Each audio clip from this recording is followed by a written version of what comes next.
All the instruments look and sound different, but are tuned harmoniously into one source.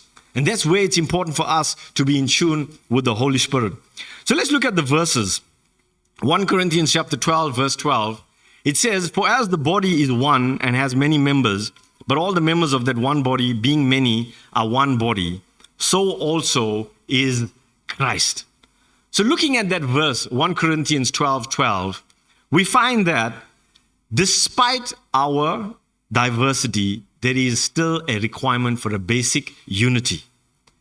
So if we look at that, Paul's analogy implies we serve the same head, the Christ, and thus must be united, not divided. And that's what he was trying to address, because in 1 Corinthians 1, verses 9 to 11, there's division. And Paul is trying to address that. And we find this word coming so much through the text. 1 Corinthians 12, the word one, the word body. One, coming together. Body is what we are called to be. And these key words emphasize the unity of the individual parts of the one body. And let us remember this here, that after his ascension, Christ is working through his church, the body of Christ, for what? To demonstrate his love, grace, and righteousness. And that's the next part of what I've got there in the slide. So highlight to us that importance. So when we look at the next verse, 1 Corinthians 12, 13, we find that, "For by one Spirit we were all baptized into one body, whether Jews or Greeks, whether slaves or free, and have all been made to drink into one Spirit. For in fact, the body is not one member, but many." And here we have that there. Paul again highlighting one body. Not one member, but many. And he's highlighting to us again an important point, that unity in Christ is an indispensable need of the church. But divinely provided diversity is also necessary. This is why we have different people coming to preach as well. It's not just me standing. I mean, I know you'd want me to preach every week. That's, you only want to hear me preach, but now I've got to have a break as well, But this is where it's important. And it's about a body ministry. It's about understanding that God has given different gifts so that you don't have the one person standing up all the time and preaching, because then you're going to get a one-sided view. And it's that strength of the person that's going to stand there. So it's important again to highlight that in unity, we know the sayings, no man is an island, and it takes a village to raise a child. We spoke about this at length in the first session at the camp, to highlight that the importance of community, to highlight the importance that we need the support of others. When the Nazis did the horrific experiments in World War II with Jewish babies, one of the experiments was so ghastly that they withheld human touch from a newborn baby. And you know what resulted? Death. The baby died within about 15 to 20 days of being born. Because God has created us to be in community with one another. We need each other around us. And more so the touch. Obviously with permission, don't just go and touch anybody. But it's important that we understand how important that is. Now when a baby is born, what's the first thing they do? They take the baby and place it on the mother's chest. Or even the father's as well. I'm wondering why the doctor's telling me to take my shirt off. I'm like, I'm not sick, I'm well, you know what I mean? And they don't know, we put the baby on your chest. I'm like, okay, fine. Because the importance of touch. And we don't have to have that physical touch, but it's just that emotional touch. To be a pole, to be there for someone, just to listen to them. To say, I'm here. I may not have all the answers, but I'm here to listen.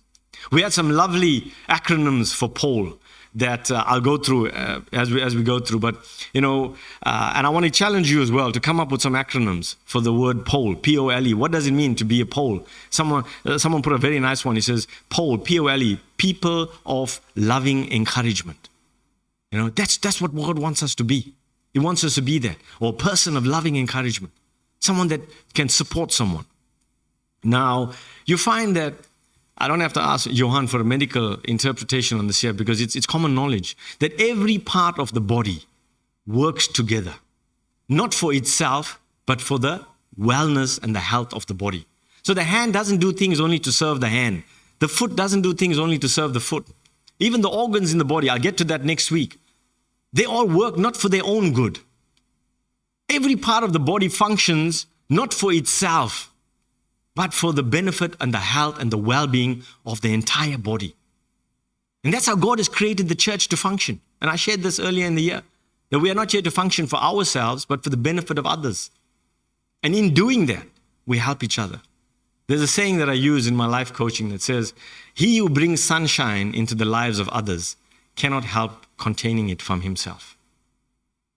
It's about the whole principle of giving, not just financially, but when you give of your time, when you give of your love, when you give of your encouragement, it comes back to you.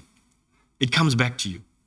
So in that sense, there is one part of the body, there is one cell in the body that does not work for the benefit of the body. There is one cell in the body that is out to destroy the body. You know what that cell is called? Cancer.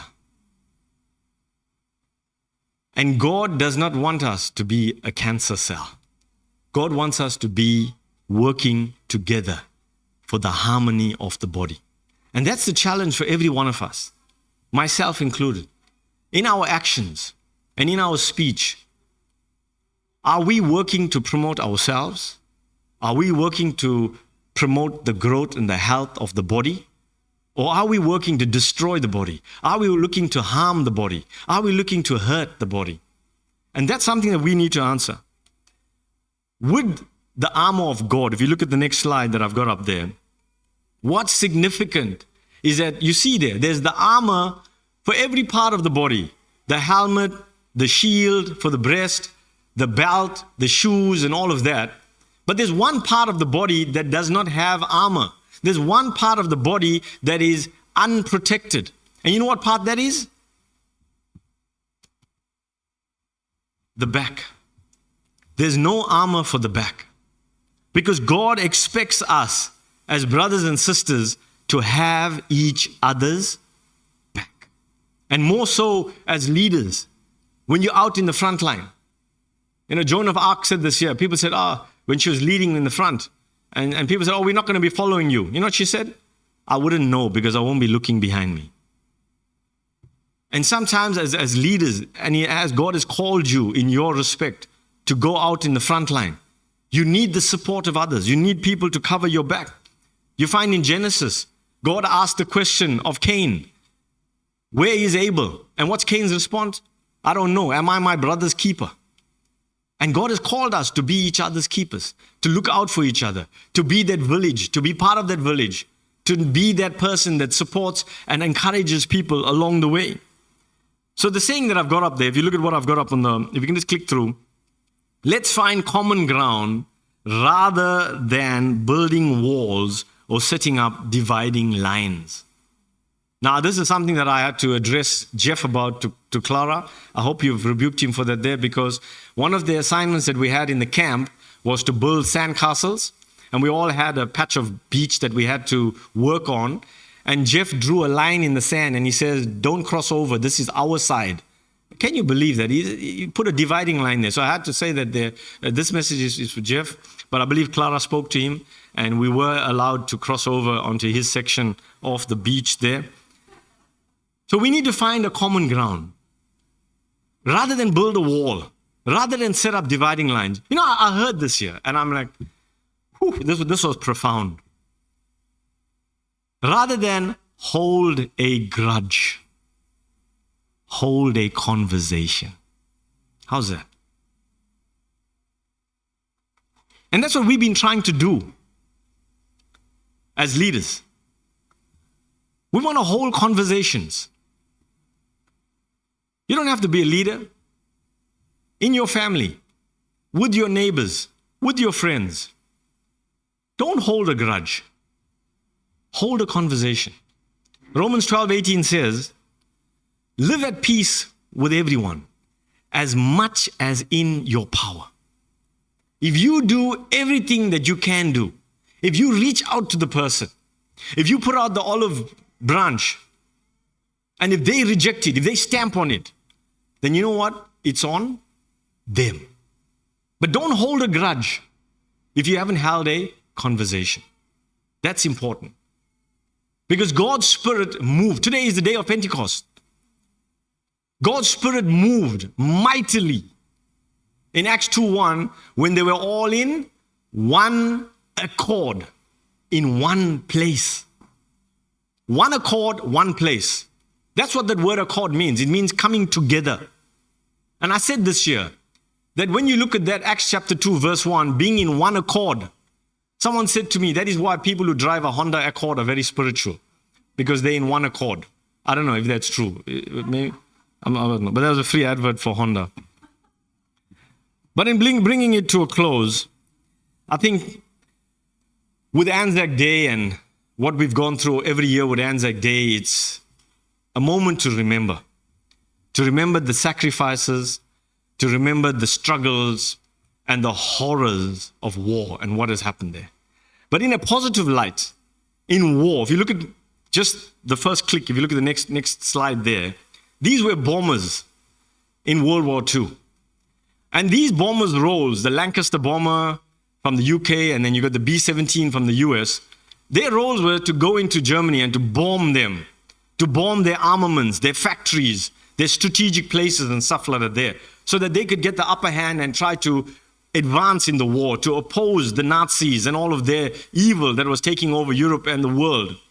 But you see, the challenge was that these bombers were getting shot down before they could drop their bombs.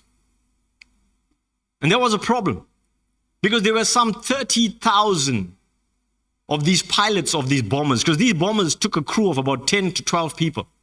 And they were getting shot down. And they had lost 30,000 in about 2 years of the Battle of Britain and the war.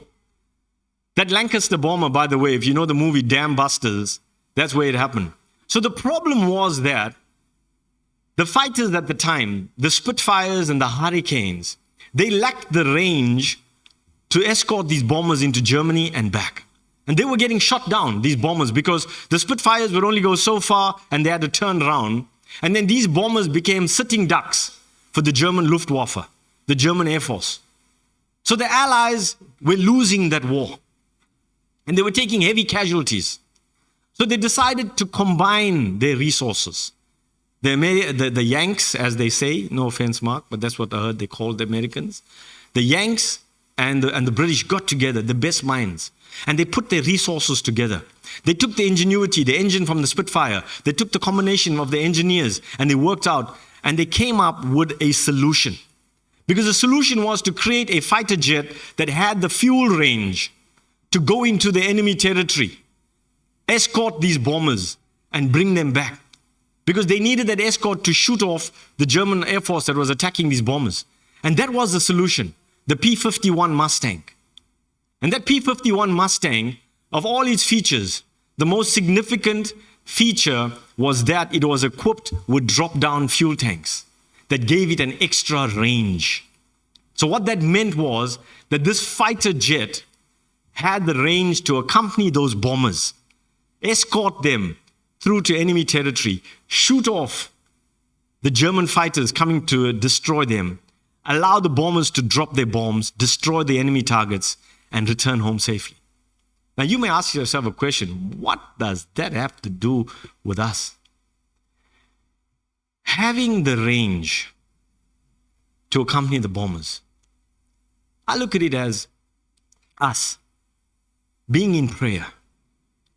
Because not all of us have those bombs. Not all of us have those armaments to be effective in that war.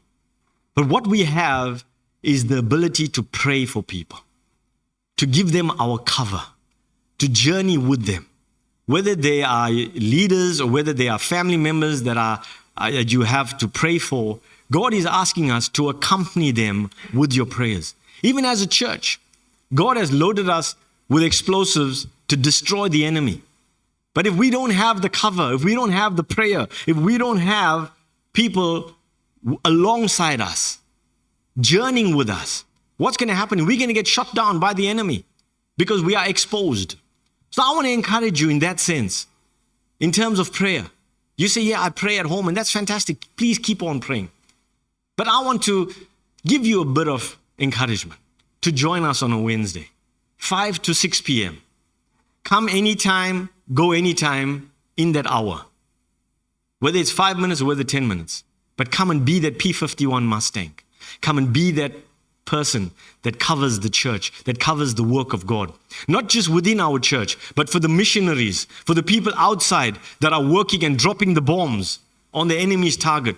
God wants us to be there. Wants us to be those people that give that prayer cover. Winston Churchill said this, and it's a well-known quote, if you can put it up there, in addressing the Air Force, the Royal Air Force. He said, never in the field of human conflict was so much owed by so many to so few. Because it was those pilots that risked their lives every time. And there were so many that died until they were able to get the P-51 Mustangs to escort them.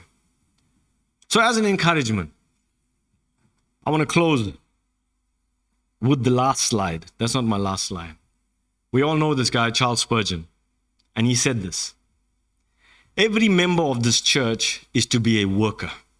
If there are any of you who want to eat, drink, and do nothing, there are plenty of places elsewhere where you can do it. There are empty pews about in abundance. Go and fill them, for we do not want you. I'm not saying that, Charles Spurgeon. I'm not saying it to you. But this is the truth in love. Every Christian who is not a bee is a wasp. And this is where he hits home. In yellow, I've got it up. The most quarrelsome persons are the most useless. And they who are the most happy are peaceable, are generally those who are doing most for Christ. So I want to leave you on that, and I want to pray, and I want to ask the band to come up and close the meeting. And thank you to those that are helping in the ministry. There's a lot of them. You heard Alan share that as well. Please stay afterwards. We're going to get together and have that time where we want to hear you.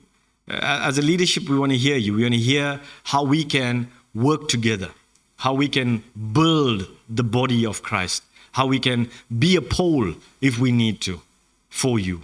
So let's just pray. Father, I thank you for this time. Thank you, Lord, that of all the images you could have called us, you call us the body of Christ. Holy Spirit, without you, we are not empowered, and we need your strength. We need you to give us the wisdom, the guidance to know, Lord, how we can be truly effective for you, to bring harmony like an orchestra, Lord. All the different instruments in tune, harmonizing and bringing a beautiful melody to your ears, O God. Father, we pray that you would give us the strength to be able to repair bridges and breaches, that we would, Lord, not be holding grudges, but holding conversations, Lord, to repair and to heal. So we thank you for Waratah Church. Thank you for where we've been, and thank you for journeying with us, and thank you for where you are taking us, Lord, that you have called us to dwell together as you ask us in Psalms 133 in unity. For where there is unity, God commands a blessing. Amen.